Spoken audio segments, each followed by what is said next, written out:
Welcome to my channel చందమామ కథలు 2.0. అయితే మనం రాజైన బాణసపిల్ల కథ చెప్పుకుంటున్నాము. ఈరోజు పార్ట్ 2 అనమాట. అయితే పార్ట్ 1 మనం ఏం చెప్పుకున్నాం, ఈ దళారివాడు అలీషర్ తినేటటువంటి ఆహారంలో మత్తు పదార్థం అన్నది కలిపేస్తాడు. కలిపేసిన తర్వాత అలీషారు తెలియక ఆ ఆహారం తినేసి పడిపోతాడు. పడిపోయిన వెంటనే ఇతను ఏం చేస్తాడు, దళారివాడు వెంటనే లేచి ఇంట్లోకి వెళ్ళిపోతాడు. ఈ జమ్రుదు లోపల వంటగదిలో పనిలో చేసుకుంటూ ఉంటుంది. లోపలికి వెళ్ళిపోయి ఆ పిల్లని పట్టుకుంటాడు. నోట్లో గుడ్డలు కుక్కేశాడు. అక్కడి నుంచి ఇల్లంతా వెతికి వీళ్ళ దగ్గర ఆ డబ్బులు ఈ డబ్బులు ఉన్నాయి కదా, ఆ మొత్తం డబ్బులన్నీ కూడా పుచ్చేసుకున్నాడు. ఆ అమ్మాయి దగ్గర ఉండాల్సినవి, అతను సంపాదించినవి, మొత్తం ఉన్న డబ్బులన్నీ తీసేసుకొని అక్కడి నుంచి ఈ పిల్లని బయట ఒక గాడిదని ఏదో నిలబెట్టుకున్నాడు. ఆ గాడి మీద వేసుకొని తీసుకువెళ్ళిపోతాడు. అయితే ఈ అమ్మాయికి ముసుగు వేసి ఉంచాడు కదా, ముసుగు వేసి ఉండేపాటికి అది ఆడో మగో పిల్లో మేకో ఏమో తెలియదు, ఎవడు పెళ్ళామో ఏమో ఎవడికి తెలియదు. అదో బాధ అనమాట. అలా తీసుకుపోయాడనమాట. తీసుకుపోయేసరికల్లా తీసుకెళ్ళి ఈ అమ్మాయిని ఎక్కడో దూరాన ఒక ఇంటికి తీసుకెళ్ళాడు. ఆ ఇల్లు ఎవరిది అంటే, ఈ అమ్మాయిని మొదట 1000 దినారాలకి కొనటానికి సిద్ధపడ్డాడు కదా ఒక ముసలివాడు. ఆ ముసలివాడు రషీద్ అన్నమాట. ఆ ఇల్లు అతని దగ్గరికి తీసుకువెళ్తాడు. అయితే ఈ దళారివాడు మధ్యలో ఉండటానికి వచ్చినవాడు ఈ బ్రోకర్ అనమాట. ఈ బ్రోకర్ దళారివాడు ఆ రషీద్కి తమ్ముడు అన్నమాట. రషీదు ఆ పేరు పెట్టుకొని ఈ జాతి వాళ్ళతో కలిసి ఉన్నాడే కానీ నిజానికి అతని మతము ఈ అలీషర్ వాళ్ళ మతం కాదు. అయితే వాళ్ళ వృత్తి ఏంటి, ఇలా అందంగా ఉన్నటువంటి ఆడపిల్లల్ని డబ్బులు పెట్టుకొని వాళ్ళని తమ మతంలోనికి మార్చటం వాళ్ళ పద్ధతి. ఇక ఈ పిల్లని అడిగాడు, నేను 1000 రూపాయలు ఇస్తానంటే పనికిరాదని రూపాయికి టికాలా లేనటువంటి వాడి దగ్గరికి పోయావు. ఇప్పుడు ఏమైంది నీ పరిస్థితి, తిప్పి మళ్ళీ నువ్వు నా దగ్గరికే చేరావు. కాబట్టి నువ్వు మర్యాదగా ఒప్పుకో, మా మతంలోకి మారు తానని మర్యాదగా ఒప్పుకో, నిన్ను రాణిలా ఉంచుతా, నువ్వు ఏది అల్లుకుంటానంటే అది అల్లుకో అంటే జమ్రుద్ మాత్రం చచ్చిన మతం మాత్రం మారను అంటది. నా దైవాన్ని వదిలిపెట్టుకోను, నా మతమే నాకు ఇంపార్టెంట్ అనేపాటికి చితక్కొట్టేశారు. చితక్కొట్టేసేస్తే ఆ ఇంట్లో ఇంకా బోల్డంతమంది ఆడపిల్లలు ఉన్నారు, ఇంకా ముసలి ఆడవాళ్ళు ఉన్నారు, బయటికి వెళ్ళే వీరు లేదు, బయట కాపలా వాళ్ళు ఆ ఇంట్లో పడేశారు తీసుకుపోయి. దెబ్బలు తగ్గాక అదే దారిలోకి వస్తుందిరే అని అంటారు. అయితే ఏమంటారు, ఇక్కడ అలీషర్ ఏమైంది, 3-4 గంటల తర్వాత ఇతనికి మత్తు వదులుతుంది. లేచి చూసుకున్నాడు, ఇల్లంతా గందరగోళంగా ఉంది. అల్లిక సూదులు ఇల్లంతా గందరగోళంగా పడి ఉన్నాయి. వంటిల్లంతా బీభత్సంగా ఉంది. చూస్తే పెళ్ళం లేదు. అటు ఇటు చూశారు. బీరువాలు అలమార్లు కూడా ఖాళీ అయిపోయినటువంటి దాఖలాలే కనబడుతున్నాయి.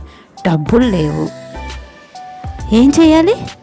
అమ్మా నాన్న చూసి మసీదుల్లో అక్కడ పెళ్ళిళ్ళు చేస్తే ఈమె నా భార్య అని చెప్పి అధికారులకు రిపోర్ట్ చేయవచ్చు.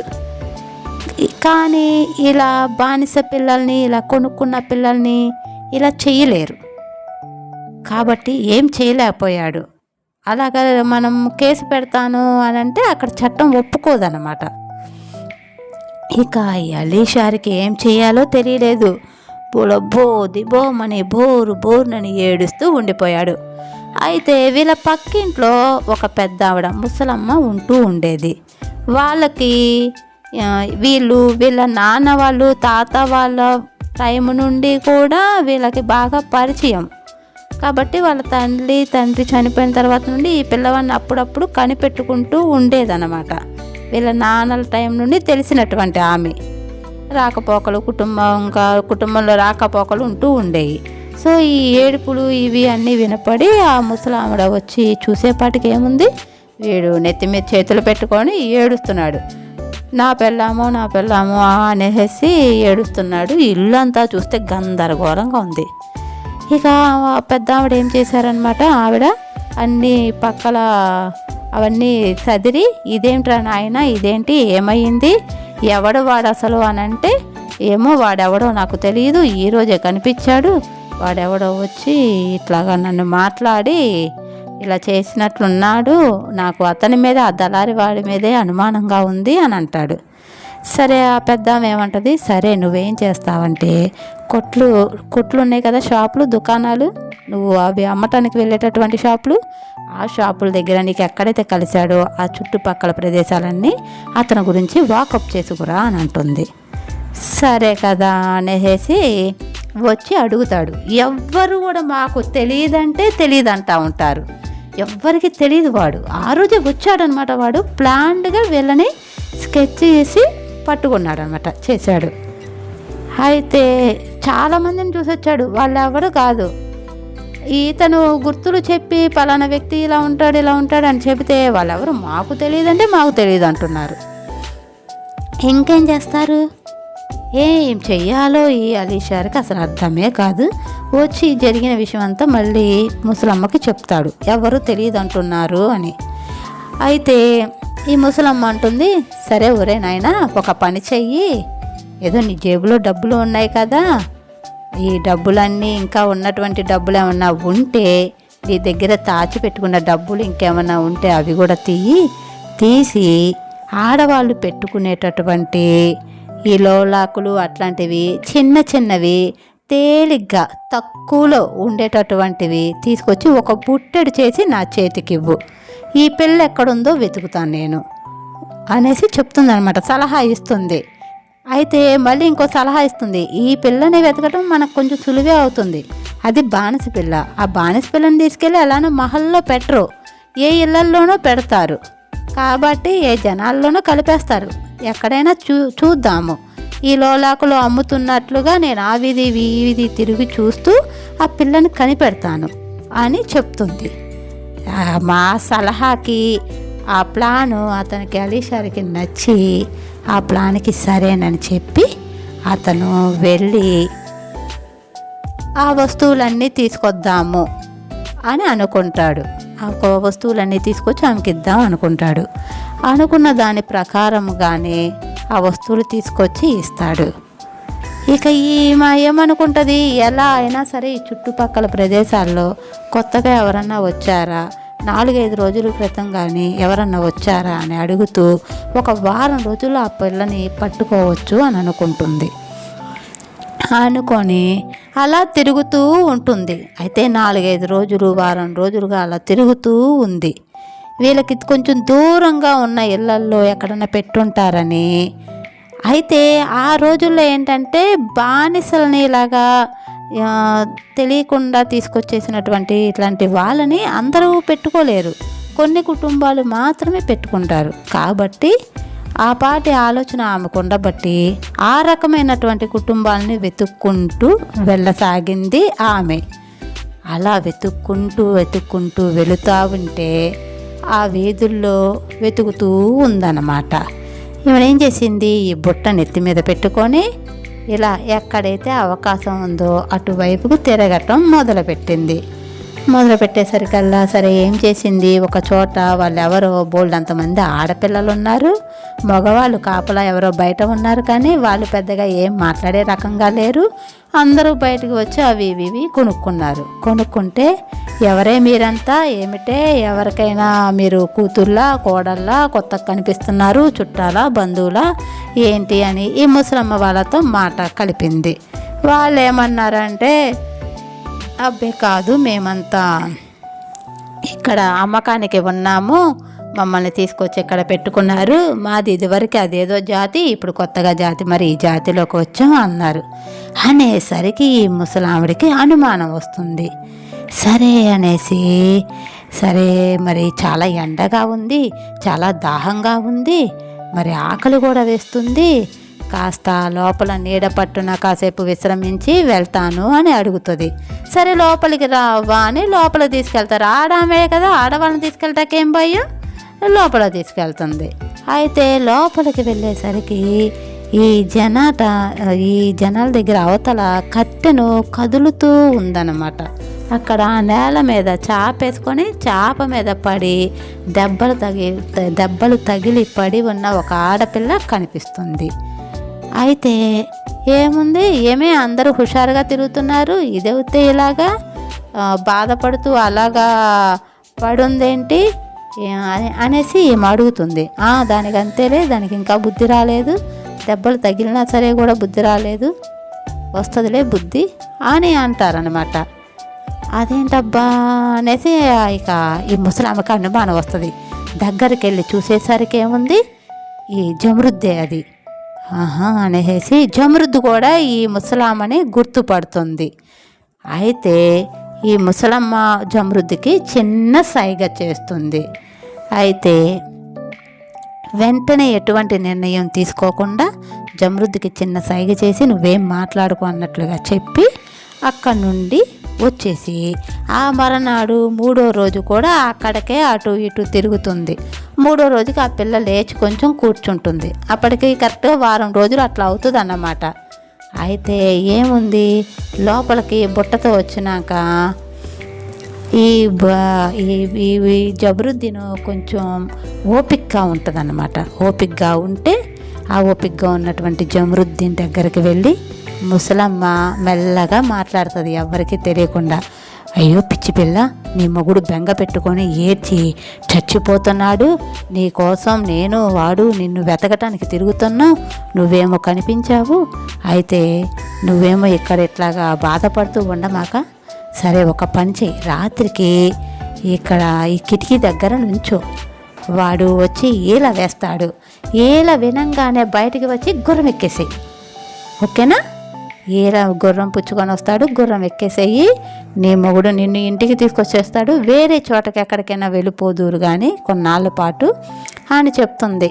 బాగానే ఉందిగా, సరే అని చెప్పి పిల్ల ఆ పూట కాస్త శుభ్రంగా తిని కాస్త వాళ్ళతో వీళ్ళతో మాట్లాడి కొంచెం ఓపిక తెచ్చుకుంది. గుర్రం మీద ప్రయాణం చేయాలి కదా, ఆ కిటికీ దగ్గరే ఉంది నిద్రపోకుండా భర్త కోసం. అయితే ఈవిడేం చేసింది, అప్పటికే 2-3 రోజులు ముందు ఆవిడ ఏదో తిండి పెట్టింది అలీషార్కి. అదేదో కొద్దిగా భార్య కనిపించడం ఏదన్నా దిగులుతో తినక్క అలా ఉన్నాడు. సరే భార్యలు ఏదన్నా దిగులుతో నిద్ర పట్టట్ల, భార్యను ఎలా అయినా తీసుకొచ్చుకోవాలి అన్న ఆలోచనలోనే ఉన్నాడనమాట. అయితే ఈవిడ ఏం చెప్పింది, నువ్వు గుర్రం వేసుకొని వెళ్ళిపో, మరి పలానా ఇంటి వాకిట్లో ఎలా వెయ్యి, మరి జమరుద్దు బయటకు వస్తుంది, దాన్ని గుర్రం ఎక్కించుకొని తీసుకొచ్చేసేయి నాయనా అని అంటుంది. అయితే ఈ అలీషారు ఆత్రానికి కొంచెం సేపు కూడా చీకటి పడకముందే కొంచెం చీకటి పడతా ఉందనగానే గుర్రాన్ని పుచ్చుకొని బయలుదేరాడు. ఆ ఇంటికి కొంచెం మూలగా ఉన్న ఒక ఇంటి వాకిట్లో కూర్చొని ఉన్నాడు. బెల్లం దొరికేస్తుంది, ఇక భయం లేదు, విజిలేస్తే వచ్చేస్తుంది అంతే కదా. ఆ సంతోషంతో స్తంభానికి తలకాయ ఆనించుకొని 2 రాత్రులు పాపం నిద్ర లేదు, అంతకుముందు 5 రోజుల పాటు నిద్ర సరిగ్గా లేదు, అంతంత మాత్రం తిండి సరిగ్గా లేదు, మనసులో అంతా దిగులు, ఇట్లా ఉన్నాడు కదా. ఈ 2 రోజులుగా ఏదో ముసలమ్మ మంచి మాట చెప్పబట్టి ఏదో కొంచెం తిన్నాడు, కానీ నిద్ర అయితే పట్టలేదు. ఇక ఈ రిలాక్స్ అయిపోవచ్చు అన్నట్లు అతని మనసుకి ఊరట అనిపించింది. చల్లగాలికి ఈ స్థిమిత పడిన మనసుకి వాడికి నిద్ర వచ్చేస్తుంది. శుభ్రంగా నిద్రపోయాడు.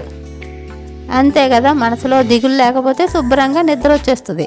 అలా శుభ్రంగా నిద్రపోయాడు. ఇంతలో ఏమైంది, అక్కడ ఆ ఊరికి కొంచెం దూరంలో ఒక అడవిలో కొన్ని గుహలు లాంటివి ఉండేవి. చాలామంది దొంగలు ఉంటారని దానిలో ప్రతీతి. అందులో 40 మంది దొంగలు ఉన్న ఒక గ్రూపు ఉంది. ఆ దొంగల్లో ఒకడు జవాన్ అని, వాడు ఏ ఊర్లో అంటే ఏ వీధుల్లో దొంగతనం చెయ్యొచ్చో రెక్కి నిర్వహించడానికి వచ్చాడు. అంటే ముందుగానే చూసుకుంటారనమాట. ఈ దొంగల్లో వచ్చినటువంటి అతని పేరేంటి, జవాన్. ఇతను రెక్కి నిర్వహించడానికి వచ్చాడు. అయితే గుర్రం వేసుకొని వచ్చాడు. మరి దొంగలు పారిపోవటానికి గుర్రాలే కదా వేసుకొస్తారు. వాడేం చేశాడు, ఈ సందు గుండా వెళుతూ ఇక్కడ ఇది బాగానే ఉంది, ఈ ఇల్లు బాగానే ఉంది అని తన అవతల సందులో ఉన్నటువంటి వాళ్ళకి తెలియచేయటం కోసం విజిల్ వేస్తాడు. ఓకేనా? అయితే ఈ విజిల్ ఉన్న ఈ పిచ్చి పిల్ల ఈ జమరుద్దీన్ ఏం చేస్తుంది, గుర్రం మీద మనిషి కిటికీలోంచి చూస్తుంది. గుర్రం మీద మనిషి కనిపిస్తున్నాడు. ఇతను సన్నగా పొడుగ్గానే ఉన్నాడు, అతను సన్నగా పొడుగ్గానే ఉంటాడు.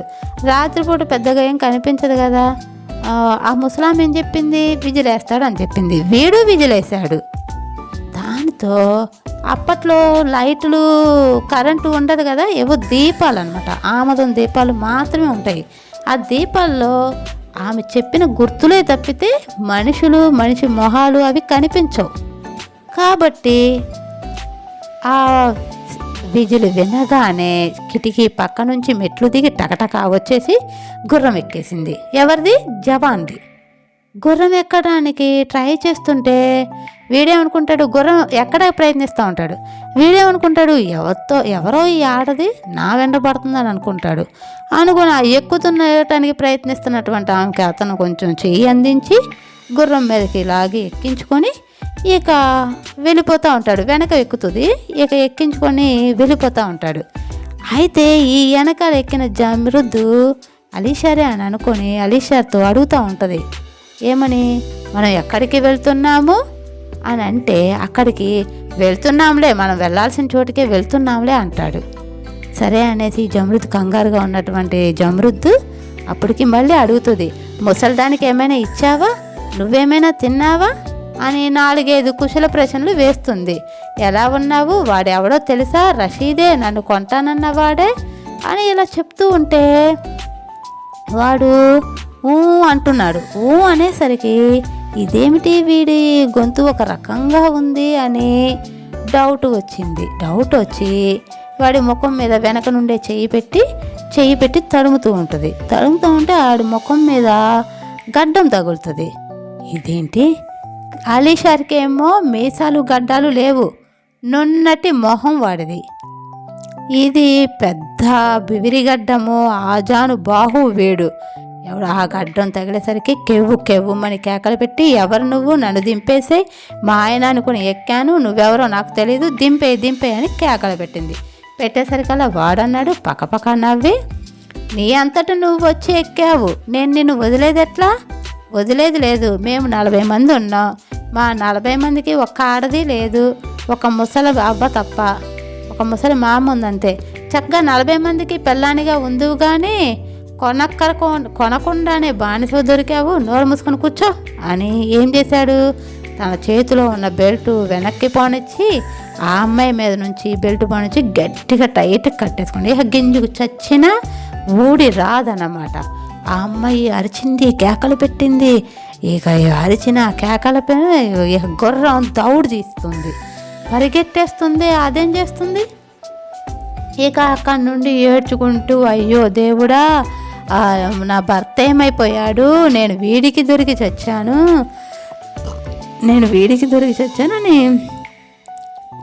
బాధపడుతూ ఉంటుంది. ఏం చేయగలదు జమరుద్దు? అసలు తన భర్త ఒక తెలివి తక్కువ పని చేశాడు అనుకుంటే ఈ అమ్మాయి ఒక తెలివి తక్కువ పని చేసింది. సరే అని తీసుకుపోయి గుహలో పడేశాడు. గుహలో ఒక ముసలి మామ ఉంది. లోపల ఎన్ని గుహలు ఉన్నాయో. సరే, వచ్చిన వాడి పేరు జవాన్. వాడేం చెప్పాడు ఆ ముసలామకి, ఆమె వాళ్ళ తల్లి అనమాట.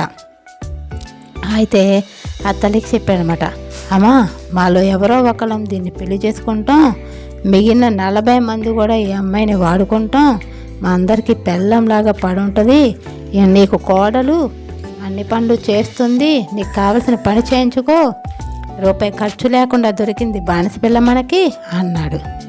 ఆవిడేం చేసింది, సరే ఏదో ఒకటి గుహల్లో ఉండి అలా ఉండి పాపం ఇంకో తోడొచ్చింది కదా, ఆవిడ సంతోషించి పిల్లకేదో వండి పెట్టింది. ఇది ఏడ్చి మొత్తుకుంది, కానీ ఇక తినకపోతే ఇప్పటికే దెబ్బలు తగిలి ఓపిక లేదు. దెబ్బలు బాగా చితక్కొట్టారు కదా, ఆ దెబ్బలు తిని ఉంది. పాపం ఓపిక లేదు. దాంతో ఏదో అసలు అక్కడి నుంచి పారిపోవాలన్నా సత్తు రావాలిగా. దానితో సరే ఏదో చేతికి పెట్టింది, చేతికి ఇచ్చింది, తిన్నది. తిన్నాక చూస్తే వీళ్ళంతా ఎక్కడికో వెళ్ళారు దొంగతనం చేసి రావటానికి. మేము వెళ్తున్నాము, రాత్రికి కానీ రేపొద్దున తెల్లారికి కానీ, అంటే తెల్లవారుజామున అలా వస్తారనమాట. అలా వస్తాము అని అంటారు అనేసి వాళ్ళు వెళ్ళిపోయారు.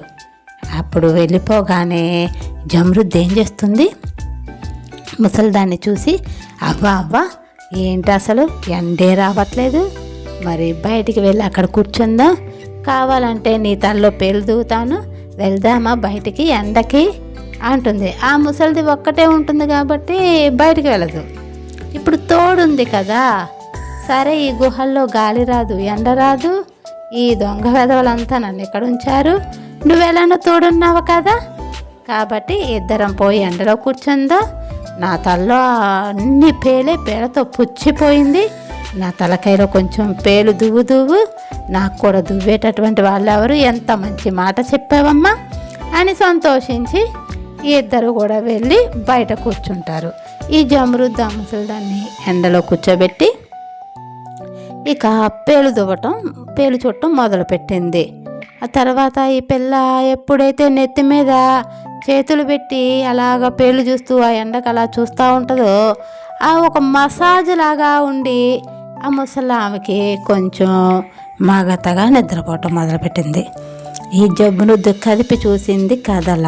అప్పుడు ఏమనుకుంది, ఉండు వీళ్ళ పని చెబుదామని అనుకొని ఆ ముసలి ఆమెని గోడ కానిచ్చి కూర్చోబెట్టి లోపలికి పరిగెత్తుకు వెళ్ళి, లోపల మగవాళ్ళ బట్టలు ఉన్నాయి బోళ్ళన్నీ, వాటిల్లో ఒక జత బట్టలు తీసుకొని ఆమెకి సరిపడ్డ జత తీసుకొని తొడుక్కుంటుంది. తర్వాత మంచి తలపాగలు ఉన్నాయి, ఒక మంచి తలపాగా తీసుకొని పెట్టుకుంటుంది, తన సైజుకి సరిపడా చూసుకుందనమాట. అవన్నీ పెట్టుకొని పరిగెత్తుకుంటూ బయటకు వచ్చింది. ముసలిమామ ఇంకా నిద్రపోతూనే ఉంది, ఎండకి హాయిగా నిద్ర పట్టేసింది. ఇక పక్కన ఉన్న గుర్రాల్లో ఒక గుర్రాన్ని ఎంచుకొని గుర్రం ఎక్కేసి పరుగు, ఎక్కడికి వెళుతుందో తెలియకుండా వెళ్ళిపోయింది. అంతే, ఇక్కడ నుంచి బయటపడిపోవాలంతే ఈ దొంగల చేతిలో నుంచి. ఇక వెళ్ళగా ఏం చేసింది, ఆ జేబుల్లో చూస్తే వాళ్ళు వేసుకున్న బట్టల్లో ఏవో కొన్ని నాణ్యాలు కూడా ఉన్నాయి, చిల్లర అన్నమాట. సరే ఆ చిల్లర పెట్టి మధ్యలో ఏవో కొనుక్కు తింటూ, ఆడవేషం లేదుగా, మగ వేషంలోనే ఉంది. ఇక ఎటువంటి టెన్షన్ కూడా లేదు. అట్లా కొనుక్కొని తింటూ అట్లా వెళుతూ రాత్రి అయింది. రాత్రి అయ్యాక ఒక చోట ఆగింది. దూరంగా ఏదో ఊరు కనబడుతుంది. సరే ఇప్పుడు వెళ్ళొద్దు, తెల్లారగానే వెళ్దాం అనుకుంది. అక్కడ పడుకొని నిద్రపోయింది. ఇది ఊరేమో కొంచెం పెడగా ఉంది, ఈ అమ్మాయి పడుకున్నదేమో కొంచెం అడవిగా ఉంది. తొందరగా తెల్లారిపోతుంది. తెల్లారిసరికల్లా ఏమనుకుంది, అమ్మో వెలుగు వచ్చేస్తుంది, వెళ్ళిపోదాం ఊర్లో కానీ ఆ గుర్రాన్ని తోలుకుంటూ ఆ గేటు దగ్గరికి వెళ్ళింది. ఆ కోట ఊరు తాలూకు, ఊరి పెరమేర అంటారు కదా, అలా ఆ ఊరికి ఒక పెద్ద గేటు ఉంది. ఆ గేటు దగ్గరికి వెళ్ళింది. ఆ గేటు తీయగానే లోపలికి వెళ్ళగానే భోం అని పెద్ద సౌండ్లతో, అవి నగారాలు అంటారు కదా, అంటే మ్యూజిక్ అనమాట, సౌండ్స్ అనమాట. అవన్నీ కూడా చేస్తూ పెద్ద సౌండ్ చేస్తూ ఊదుతూ ఉన్నారు. ఆ అమ్మాయికి తెలియటం లేదు, అసలు ఏం జరిగిందో తెలియటం లేదు, ఏం జరుగుతుందో తెలియదు. ఆశ్చర్యంగా అలా చూస్తూ అక్కడే నిలబడిపోయింది. మిగతా మళ్ళీ అటు నుంచిగా ఏనుగులు వచ్చాయి, గుర్రాలు వచ్చాయి, అందరూ తప్పట్లు మోగిస్తున్నారు, హాహాధ్వానాలు చేస్తున్నారు, పీ అంటూ శబ్దాలు, సన్నాయి, గందరగోళంగా సహనాయిలు వాయించేస్తున్నారు. ఇక మళ్ళీ అక్కడి నుంచి ఒక పెద్దగా భారీగా ఉన్న ఒక పెద్ద మాలను తీసుకొచ్చి ఒక ఇద్దరు మగవాళ్ళు, ఒక ఆయన మంత్రి, ఇంకొక ఆయన సేనాధిపతిలాగా అట్లా ఉన్నారనమాట. వాళ్ళిద్దరూ ఆ దండ తీసుకువచ్చి ఈ జబరుద్దీన్ మెడలో వేశారు. ఆ దండ వేసి ఆ తర్వాత అమ్మాయి చేతికి ఒక పొడుగాటి దండం అనమాట, ఒక పొడుగాటి కర్రలాగా ఉంటుంది. అది వాళ్ళ అక్కడ ఉన్నటువంటి రాజులు కానీ ఎవరైతే పట్టుకుంటారో వాళ్ళు వాళ్ళ అధికారి అని అద్దండం ఒకటి చేతిలో పెడతారు. పెట్టి మహారాజుకి జై అన్నారు. ఈ అమ్మాయి నిర్గాంధిపోయింది. నేను మహారాజునేంటి, కాదు అనేసరికి వాళ్ళు అంటారు, కాదండి, ఈరోజు నుంచి మీరే మహారాజు. మా మహారాజు సంతానం లేకుండా చనిపోయాడు. అయితే నిన్న చనిపోయాడు ఆయన. తెల్లవారేసరికి నగర ప్రవేశం చేసిన మొట్టమొదటి వాడిని మేము రాజుని చేస్తాం. మా ఊరు సిద్ధాంతం అదే. నువ్వు ప్రవేశం చేసావు, నువ్వే ఫస్ట్ ప్రవేశం చేసావు తెల్లారే, కాబట్టి నువ్వే మా రాజు అని అంటారు. ఈ అమ్మాయి చక్కగా అందంగా ఉంటుంది కదా, యంగ్గా ఉన్నాడు, మీసాలు కూడా రాని యువకుడు. ఇలాంటి వాడు చాలా ఏళ్ళు పరిపాలిస్తాడు కదా. చిన్నపిల్లలైతే పెళ్లి చేస్తే చక్కగా పిల్లల్ని కంటాడు, రాజ్యానికి వారసులు వస్తారు. జనాలంతా చప్పట్లు కొట్టారు, తలా ఒక దండ వేశారు, పన్నీటి జల్లులు కురిపించారు, పువ్వులు చల్లారు, పాటలు పాడారు, హారతలు ఇచ్చారు, ఎన్నో. అక్కడి నుంచి ఏనుగు మీద కూర్చోబెట్టారు. పదండి రాజసభకి వెళ్ళిపోదాం అన్నారు. అంతఃపురానికి తీసుకెళ్లారు. ఎంత పెద్ద కోటో అది, ఎంతమంది జనమో. ఇక రాజుకి కావలసిన సమస్తమైన సేవలు చేశారు. స్నానానికి తీసుకెళ్తాం అన్నారు. స్నానశాలకి తీసుకెళ్ళి మేమే స్నానం చేపిస్తామంటారు.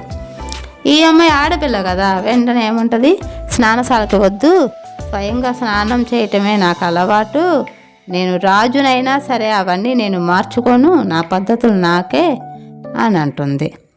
సరే అనేసి తను స్నానం చేసి వాళ్ళు ఇచ్చినటువంటి బట్టలు కట్టుకొని ఇక రాజుగా సింహాసనం మీద పట్టాభిషేకం చేయబడింది. బానిస పిల్ల రాజు అయిపోయింది. అవునా? అయితే బానిస పిల్ల రాజు అయిపోయింది. ఇలా రాజు అయిన తరువాత తన మొగుడిని ఏ విధంగా వెనక్కి తెచ్చుకుంది, తన మొగుడు జాడ ఏ విధంగా తెలుసుకుంది అనేటటువంటి ఈ కథని మనం వచ్చే వారం తెలుసుకుందాం. ఓకే, స్టోరీ మీకు బాగా నచ్చిందా? నచ్చినట్లయితే లైక్ చేయండి, షేర్ చేయండి, సబ్స్క్రైబ్ చేయండి, కామెంట్ చేయండి. Okay, bye.